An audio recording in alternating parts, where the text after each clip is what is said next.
اگر ہم ووٹ کو صحیح استعمال کریں گے تو پاکستان صحیح سمت میں جائے گا، اور اگر ہم ووٹ کو غلط استعمال کریں گے تو یہ ملک غلط طرف جائے گا، اور ہمیں اپنے ووٹ سے اپنے بچوں کے مستقبل کا فیصلہ کرنا ہے، اور یہ ووٹ آپ کے اوپر بہت بڑی امانت ہے۔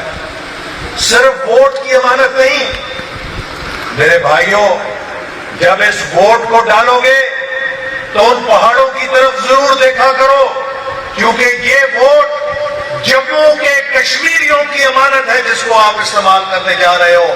وہ ہمارے بھائی جو کشمیر میں، مقبوضہ کشمیر میں ہندوستان کی جبر میں ہیں، ہندوستان کی قید میں ہیں، آپ ان کے حق کو استعمال کرنے جا رہے ہو۔ تو یہ ان شہیدوں کی امانت ہے، ان نوجوانوں کی امانت ہے جن کو مودی نے پکڑ کے جیلوں میں ڈال کے کشمیر پہ قبضہ کر لیا، کشمیر کی حیثیت کو بدل دیا۔ آپ کو پتا ہے نا کہ 5 اگست 2019 کو مودی حکومت نے وہ کام کیا جو 72 سالوں میں کبھی ہندوستان کو جرأت نہیں ہوئی تھی۔ کشمیر ہندوستان کے آئین میں بھی درج تھا کہ ایک خصوصی علاقہ ہے، اور کشمیر میں کوئی بھارتی شہری جا کے بس نہیں سکتا، کشمیر صرف کشمیریوں کے لیے ہے، اور یہ خاص علاقہ ہے چونکہ اس کا بھی فیصلہ ہونا باقی ہے۔ 5 اگست 2019 کو مودی نے آرام کے ساتھ اپنے آئین کو تبدیل کر کے مقبوضہ کشمیر کو ہندوستان کا صوبہ بنا دیا۔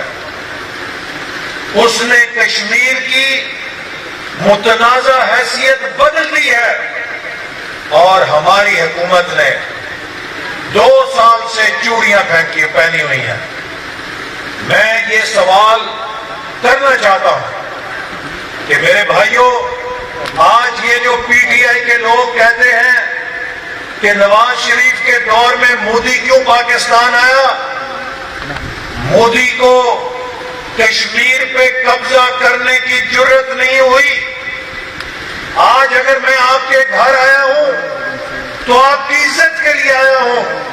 اگر مودی لاہور آپ کے وزیر اعظم کے پاس آیا تھا تو یہ پاکستان کی عزت تھی کہ بھارت کا وزیر اعظم پاکستان چل کر آیا تھا، اور آج تم لوگ تو التجائیں کر رہے ہو کہ مودی کا چپڑاسی بیٹھ کے ہم سے مذاکرات کر لیں، اور قومی اسمبلی میں میرے سامنے عمران خان کھڑا ہو کے بے شرمی کے ساتھ کہتا ہے کہ میں کیا کروں، میں فون کرتا ہوں میرا فون ہی نہیں سنتا۔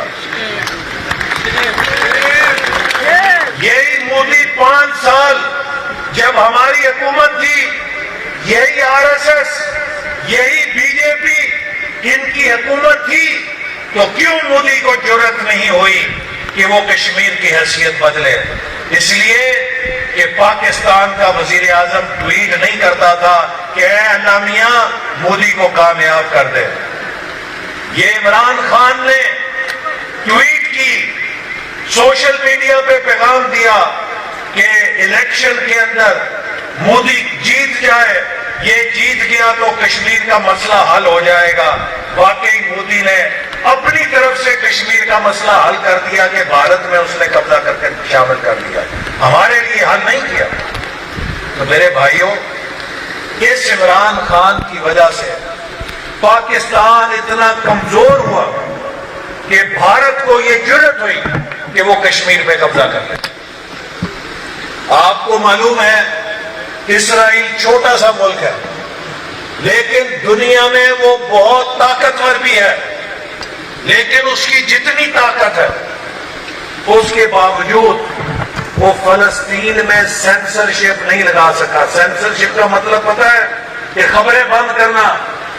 اس نے مقبوضہ فلسطین میں بمباری کی، جنگ کی، اور اس کی پل پل تباہ کاری کی خبریں پوری دنیا کے میڈیا پہ چلتی رہیں. نتیجہ یہ ہوا کہ دنیا کے لوگ اسرائیل کے خلاف ہو گئے اور اس کو وہ جنگ بند کرنی پڑی. 2 سال سے بھارت نے کشمیر کے اندر بلیک آؤٹ کیا ہوا ہے, سینسرشپ لگائی ہوئی ہے, میڈیا پہ پابندی لگائی ہوئی ہے, اور اس پابندی کے ساتھ وہ ہمارے کشمیری نوجوانوں کو جیلوں میں ڈال رہا ہے, ان کو شہید کر رہا ہے, ہماری ماں اور بہنوں کو عزتوں کو پامال کر رہا ہے. اس وقت بھی جب میں آپ سے بات کر رہا ہوں, پتہ نہیں وہاں جموں میں کتنے نوجوانوں کو مار دیا گیا ہوگا, کس ہماری ماں یا بہن کے سر سے آنچل چھین لیا گیا ہوگا, لیکن کسی کو کوئی خبر نہیں, کیونکہ وہاں پہ بلیک آؤٹ لگا ہوا ہے. اور ہماری اتنی کمزور, نالائق, ناکام حکومت ہے کہ یہ دنیا کو یہ نہیں کہہ سکی کہ کشمیر سے بلیک آؤٹ اٹھواؤ. تم نے کشمیر کیا لینا ہے؟ تم تو دنیا سے یہ بھی نہیں کرا سکے کہ بھارت کو کہو کہ کشمیر میں صحافیوں کو جانے دے تاکہ پتہ چلے کہ وہاں پر کیا ظلم کا بازار گرم ہے. تو میرے بھائیوں, اگر پی ٹی آئی ان حالات میں ہم سے ووٹ لے جائے تو ہم حضرت امام حسین رضی اللہ عنہ کے مجرم نہیں, ہم کشمیر کی اپنی ماں و بہنوں کے بھی مجرم ہوں گے کہ وہ حکومت جس نے بھارت کے اس ظلم کے لیے آنکھیں بند کر لی ہیں, ہم اس کو اگر ووٹ دیں گے تو وہ مائیں بہنیں بھی ہمارے گریبان پکڑیں گے. تو اس لیے اگر کسی میں کشمیر کے لیے محبت ہے, اپنی پاکستانیت کی غیرت ہے, تو ان نالائقوں, نااہلوں اور ناکاموں کو وہ ووٹ دینے کا نہیں سوچ سکتا. تو آپ سب اس کو اپنا مشن سمجھیں, یہ اس ملک کے لیے, کشمیر کے عوام کے لیے, کیونکہ جیسے میں نے آپ سے کہا کہ مودی نے مقبوضہ کشمیر کو صوبہ بنا لیا ہے, اور عمران خان کا اب اتنا کام رہ گیا ہے کہ آزاد کشمیر کو پاکستان کا صوبہ بنا کے کشمیر کی تقسیم کے اوپر فاتحہ پڑھنی ہے. اس کو یہ مشن دیا گیا ہے. تو اگر آپ کشمیر کی آزادی بچانا چاہتے ہیں تو کشمیر کے اندر مسلم لیگ نون کو کامیاب کریں تاکہ کشمیر کو صوبہ بنا کے کشمیر کی تقسیم کے منصوبے کو ناکام بنایا جائے اور شکست دی جائے.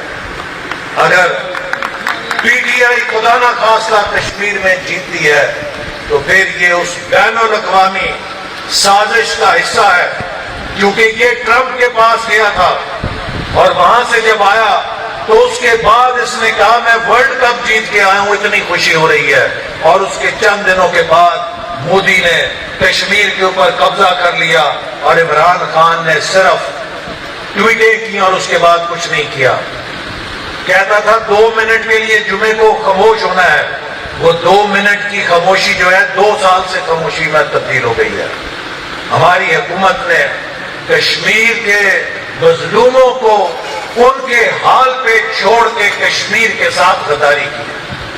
تو ان غداروں کو جو کشمیر کے خون کے ساتھ غداری کر چکے ہیں, میں نہیں سمجھتا کہ کوئی پاکستانی ووٹ دے سکتا.